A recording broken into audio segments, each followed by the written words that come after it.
Welcome to Let's DIY My Home, where like-minded people are working together to tackle your project. Everything from a complicated remodel to as simple as repairing a door. That's letsdiyimyhome.com. We'll see you there.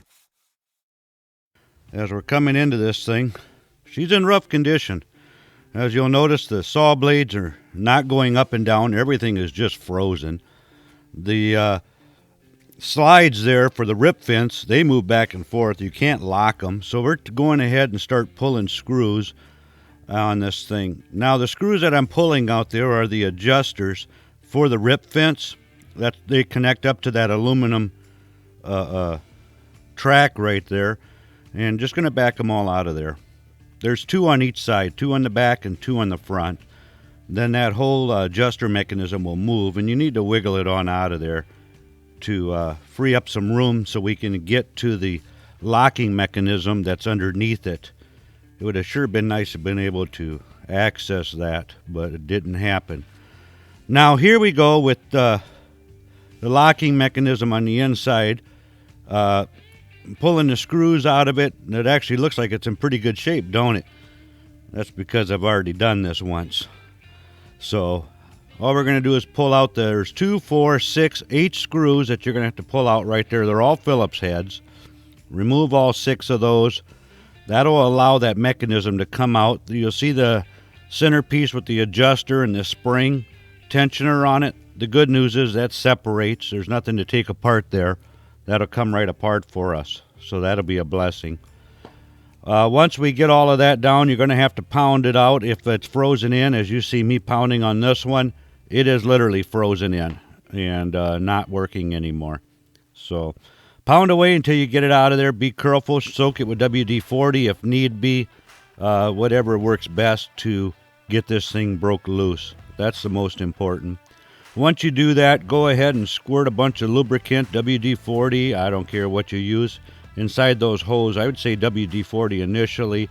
What I'm going to do is actually take a rod and shove back in the holes that those rods came out of and work it back and forth to break it loose.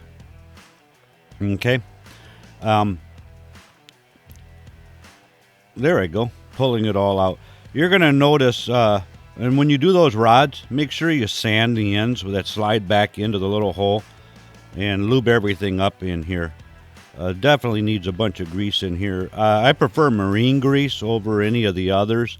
The biggest reason is marine grease isn't, water doesn't affect it, okay? It won't break down. Regular grease, for some reason, when you get water in there, it can still become an issue and it just breaks down easier where marine grease really doesn't. And you don't need a lot, just enough to coat the gears and the moving parts here. Where did this bonehead go to? Oh, here he comes back. Oh, see? What I actually did is put anti-seize on the end of it.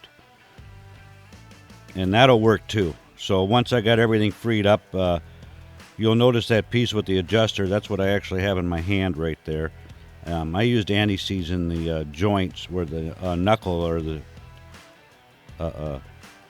lock, yeah, that there. Where the two pieces are riveted together for the swivel. Okay, and everything I've got on there is anti-seize, and anti-seize does a good job too. But if you've got and you can get marine grease, go ahead and do that. It will work better. Then go ahead and start the reverse process of putting these back together. Put your 6 screws back in.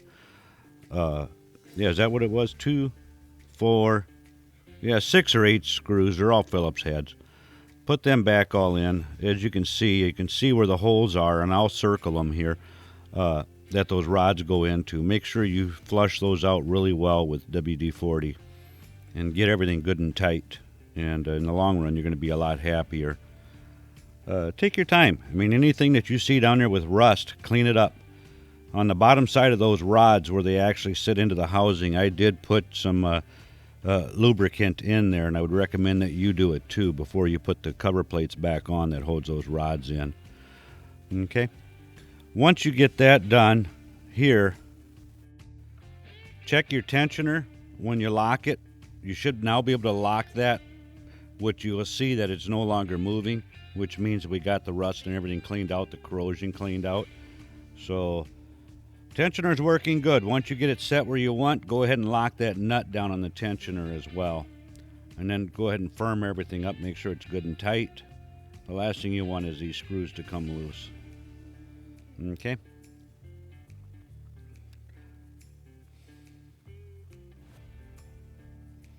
Hey, knucklehead, I think you got them all tight.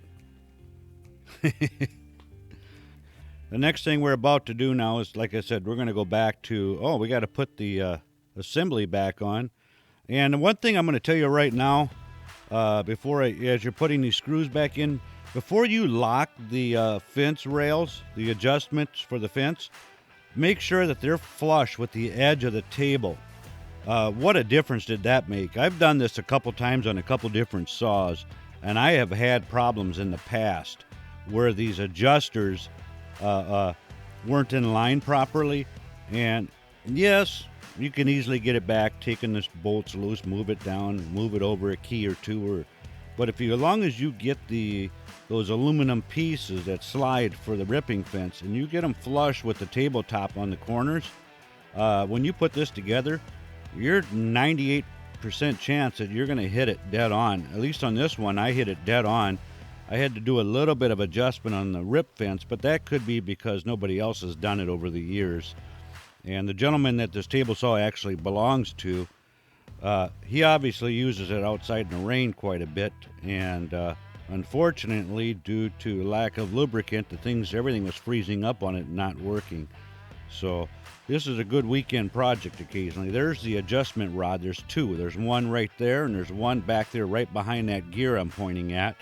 Both those rods need to get pulled out. They're Phillips screws, okay? That's really all you need for this whole project, is a Phillips screwdriver to fix this. And I would recommend probably a number 2 or a number 3 Phillips screwdriver when you're doing this. That's the size of the tip.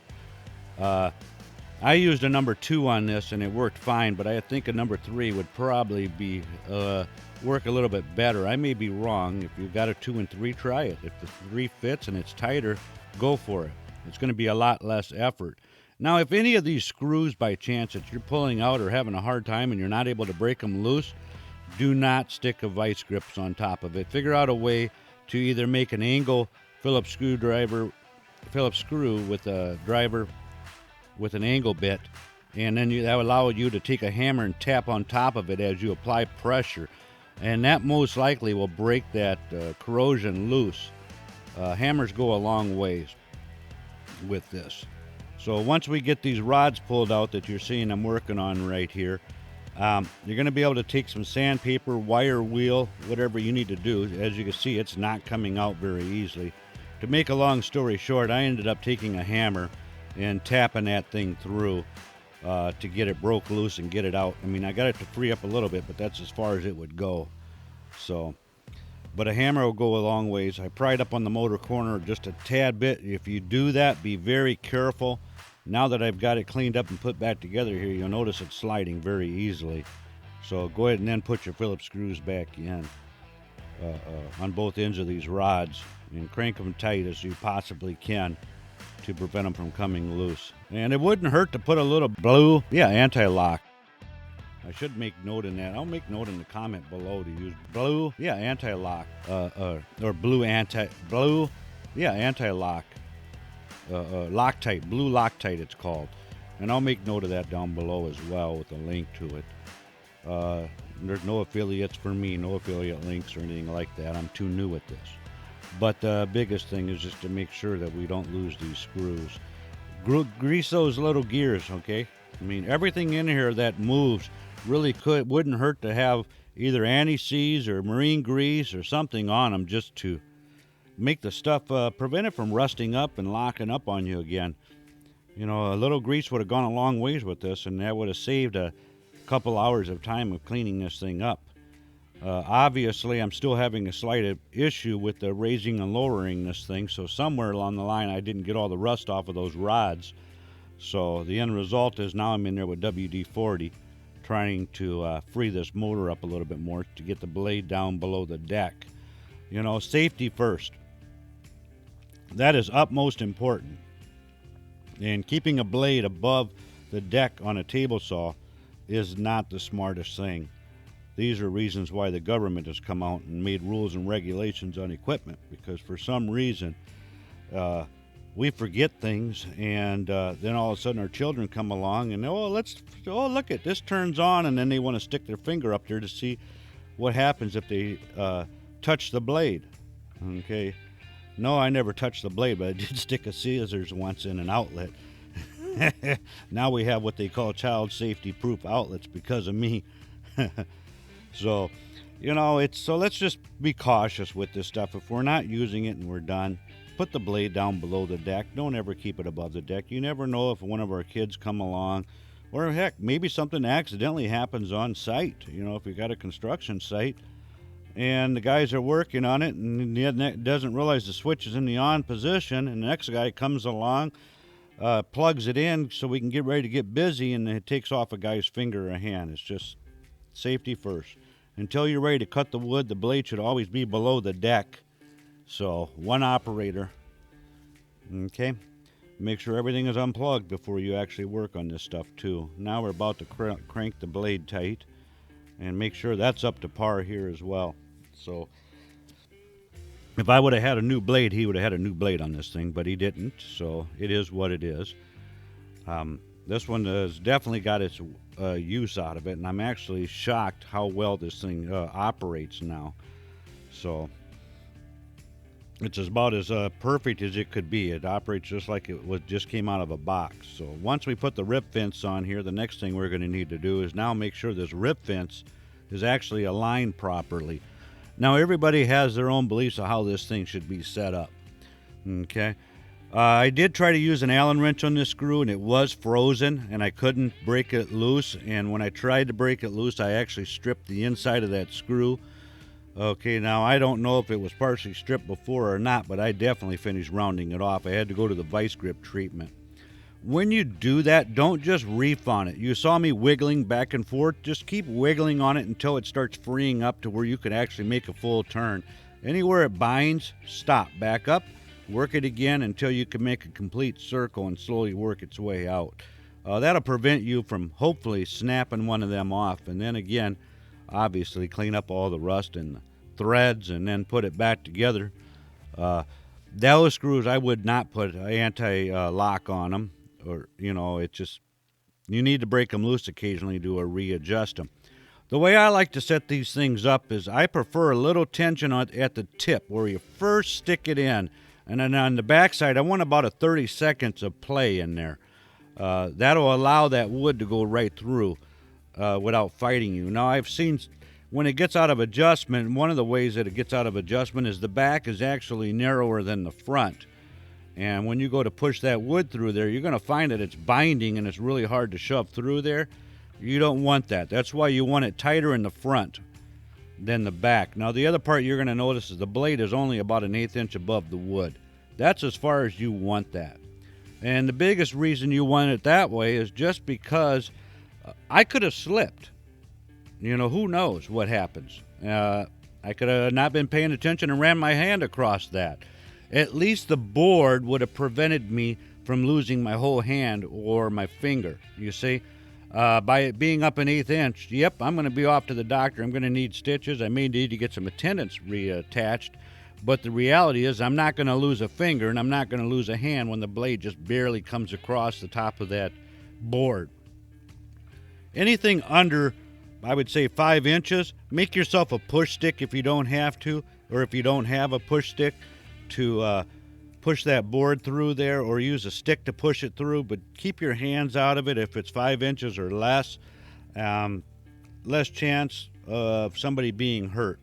Now that the blade is shut off, we're going to make any final adjustments that are needed. And then, folks, honestly, we're done with this. It's quite simple, and all of a sudden you got a totally functioning saw again, and everything works and slides and locks properly. So a little maintenance goes a long ways with our equipment. And that goes for lawnmowers too. So maintain them, and they last forever. With that said, guys, I guess this video is officially done. Have a great day. Bye.